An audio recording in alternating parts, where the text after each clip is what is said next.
Por todo esto, entonces, pido al señor cardenal que entregue el correspondiente diploma, la placa y la medalla al rabino Abraham Skorka.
Queridos amigos, y digo esta palabra amigos en el sentido en que se suele decir amigo en hebreo, Haber, y Haber viene del Haber en hebreo, de este verbo que significa aunar, conectar. Estamos todos conectados con un sentimiento, con un desafío, con la búsqueda de la recreación de una nueva dimensión de espiritualidad en el seno de lo humano. Por eso digo, queridos amigos,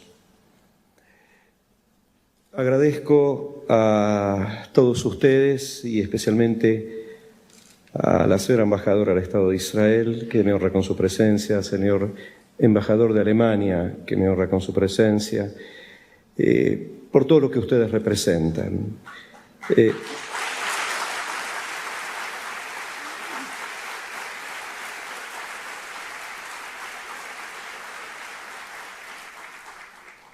Israel, porque es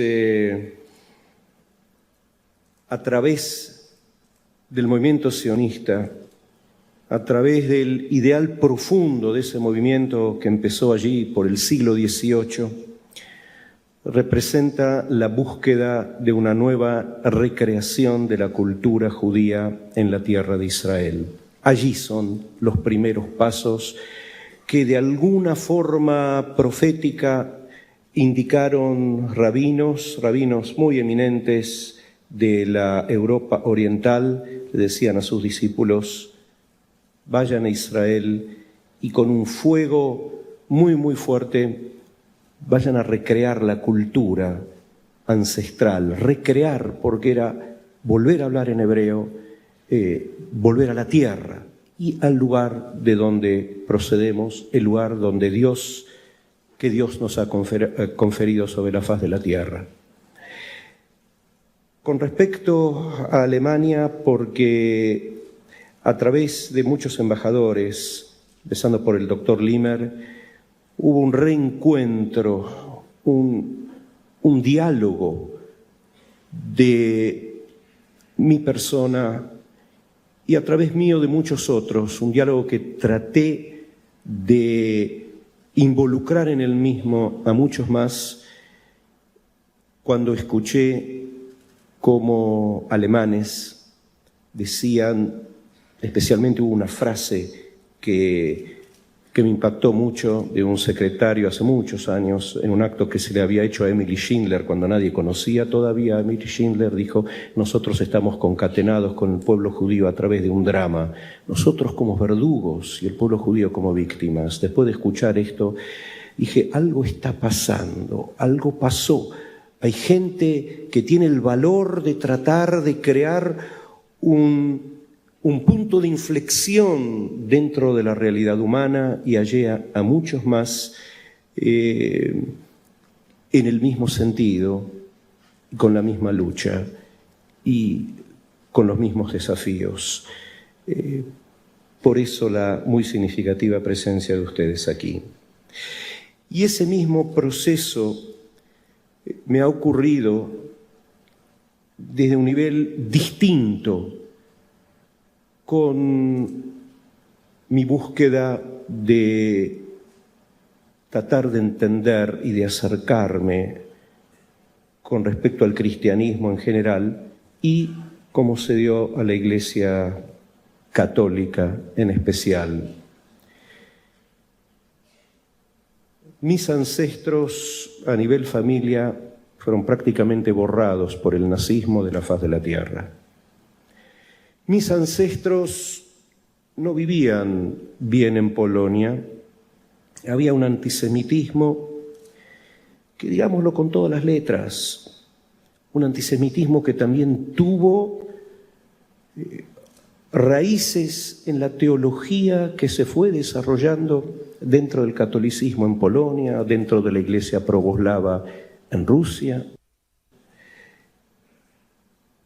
Y esto que estoy diciendo ahora, lo que voy a referir, a veces uno tiene miedo, tal vez voy a ofender al otro, pero hubo alguien que me dio el pie a través de un escrito, alguien que conocí personalmente, que me parece una persona maravillosa, el cardenal Kasper, que en un libro que se publicó en el 2011,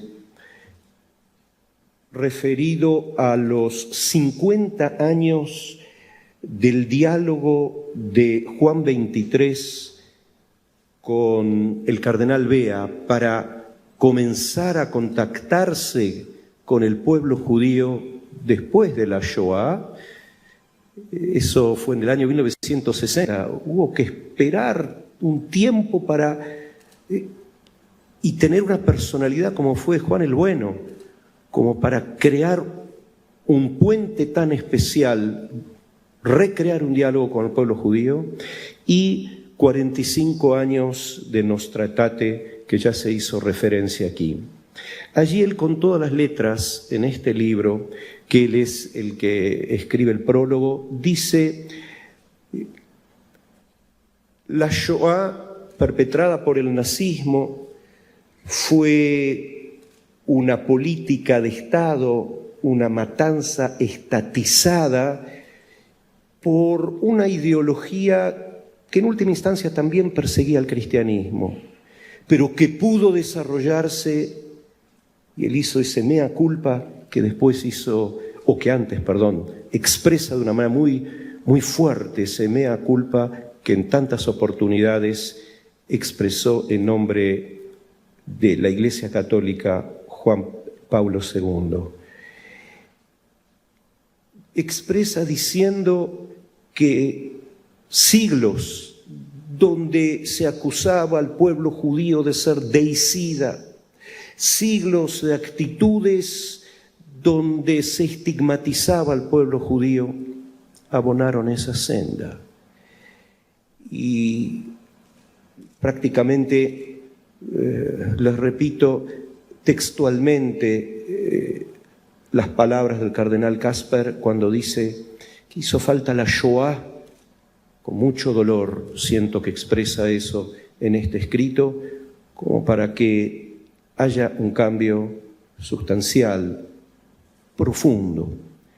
Ese cambio evidentemente que empezó a hacerse, a realizarse, a conformarse de una manera superlativa en el Concilio Vaticano II.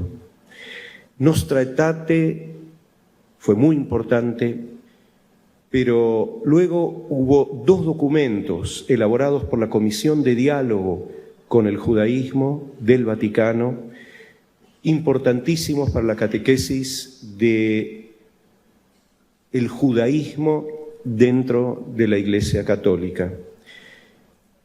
Uno de esos documentos está firmado para nuestro orgullo argentino, por el cardenal Jorge Mejía.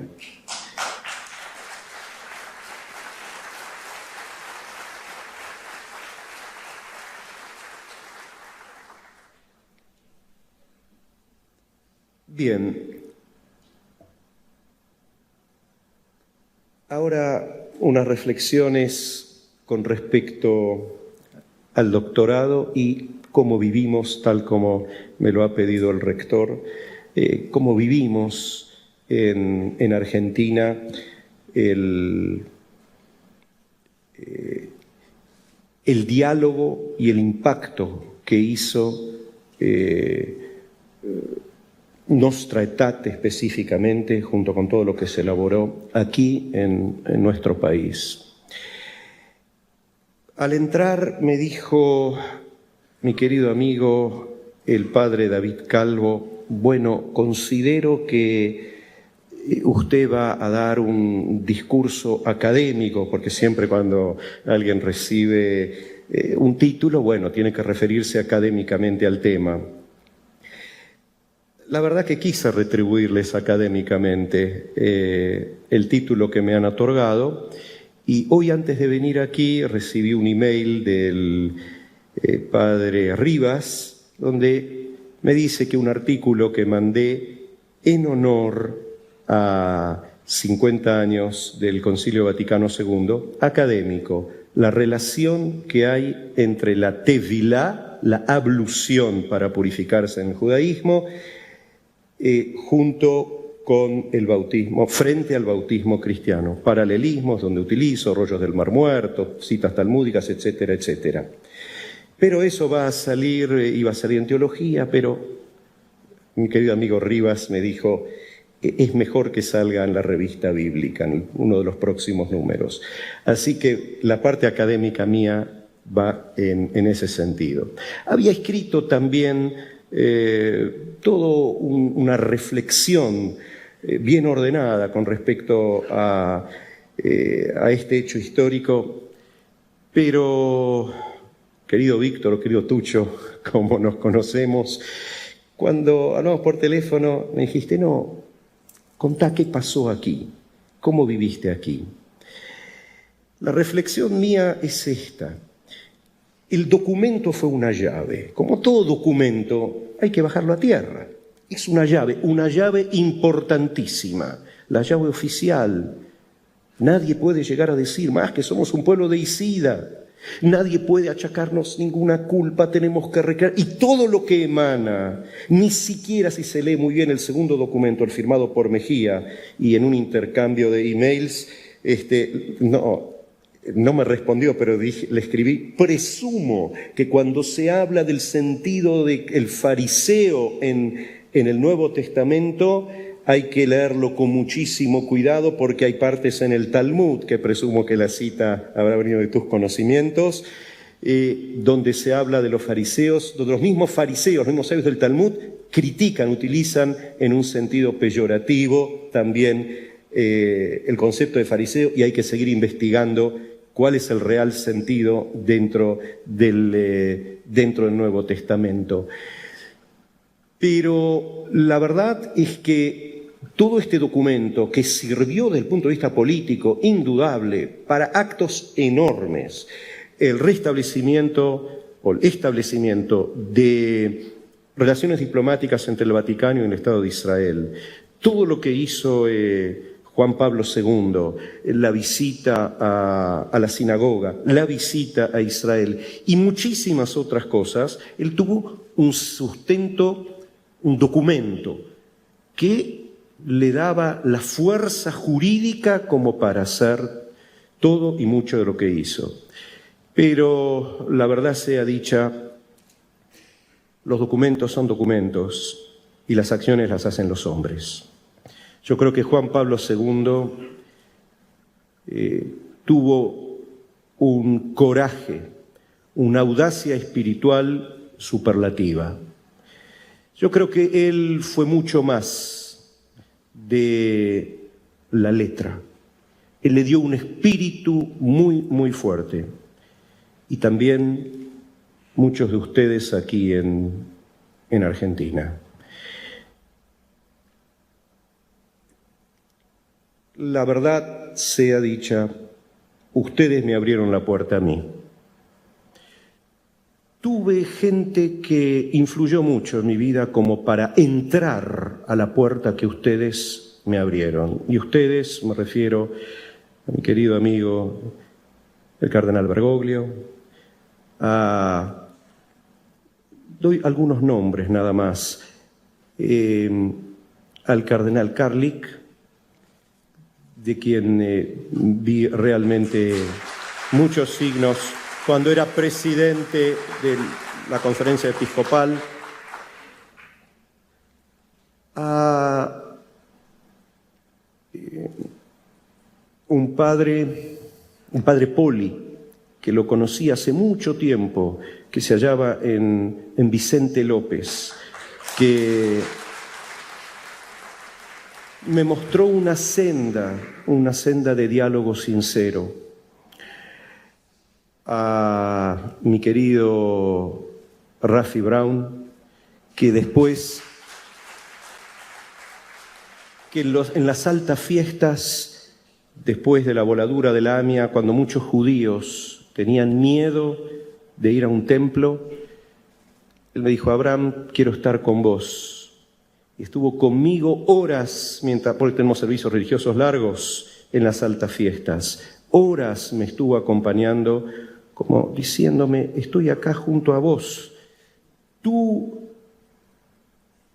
destino va a ser mi destino en momentos realmente difíciles.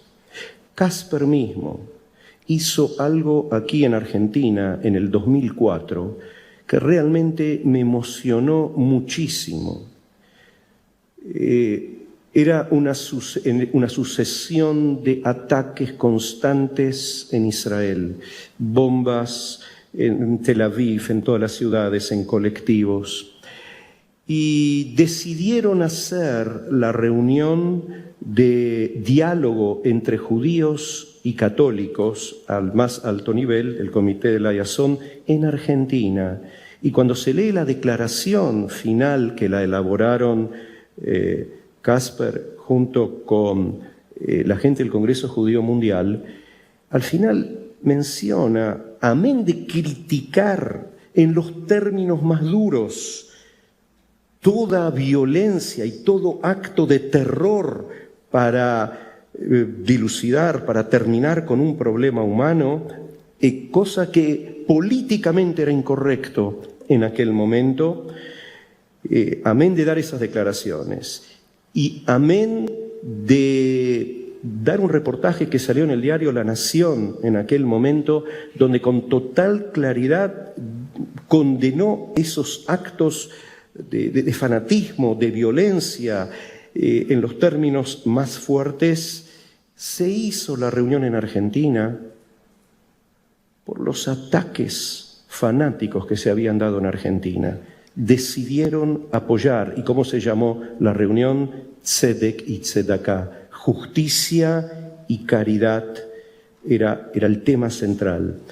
Cuando yo leí la declaración final, sentí que esto es la antítesis de lo que fue el destino de mis ancestros. Hay gente que se está comprometiendo con la verdad, hay gente que se está comprometiendo firmemente con la justicia. Hay católicos y no menores que están muy, muy al lado nuestro. Con respecto al cardenal Bergoglio, un capítulo especial, querido amigo Jorge.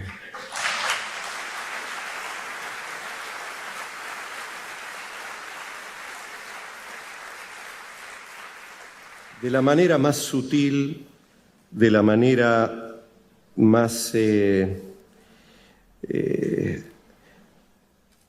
cariñosa, usted abrió el diálogo.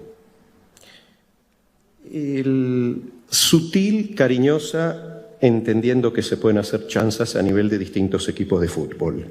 Así empezó la puerta como para que haya un acercamiento. Pero hay cosas que uno no puede olvidar y que jamás olvidaré. Cuando estuvimos en el doloroso momento del velorio de su hermano, empezamos a hablar de cosas, de todo tipo, de anécdotas y cosas de la vida. Y le pregunté, ¿por qué usted me eligió a mí en el único libro que usted concedió hablando acerca de su vida, de su vocación? Y cuando me respondió, así, de una, así me salió del corazón. Me salió del corazón. Cuando decidimos hacer un libro de diálogos, sin tapujos, sin ningún tipo de tratar de quedar bien, hacer esto por quedar bien, decir las cosas como son, buscar la verdad. Son actos de coraje espiritual y actos para los cuales muchas veces buscamos aquellos que queremos dejar una impronta en la vida, una impronta sincera, un buen socio. Y evidentemente que usted lo es y quiera Dios bendecirnos como para que podamos seguir caminando en su senda por muchos y largos años. Para poder llegar aquí, quiero recordar también la memoria de grandes rabinos. El rabino Abraham Yoshua Heschel, que me sacudió con un artículo que se llama Ninguna religión es una isla.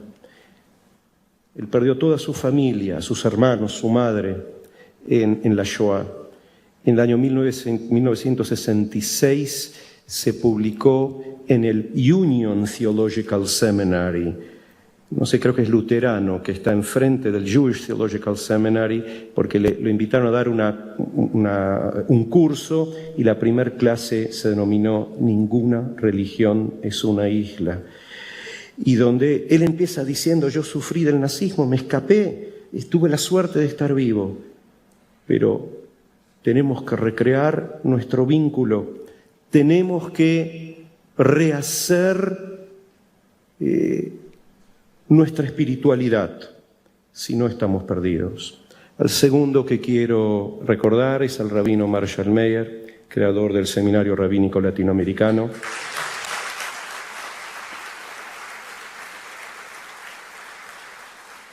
que tuvo una relación muy especial con Jorge Mejía en su momento, con muchos más, que bregó por este diálogo, fue uno de los fundadores del ISER, del Instituto Superior de Estudios Religiosos, y tantas cosas más en pro del diálogo. Al que también quiero recordar en este momento es la memoria de mi padre, que me enseñó a distinguir el vínculo profundo al cual refiere Nostra Aetate que hay entre cristianismo y judaísmo. Es un vínculo indisoluble. Todo cristiano que no sabe la esencia del judaísmo no sabe la esencia del cristianismo.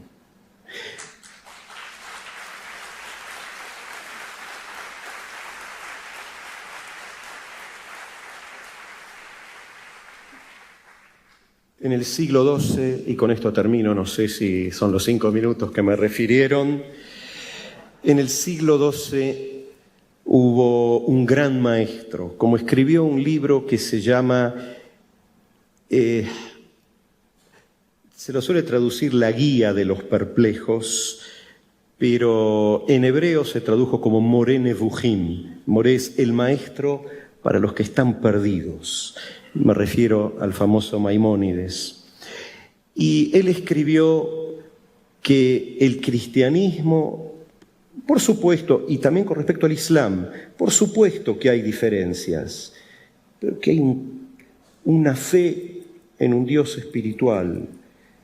No es paganismo, no es idolatrar al hombre, no es idolatrar ideologías, no es idolatrar ninguna cosa que no sea lo que nos representa a Dios, aquello que podemos sentir de Dios, que es nuestro espíritu.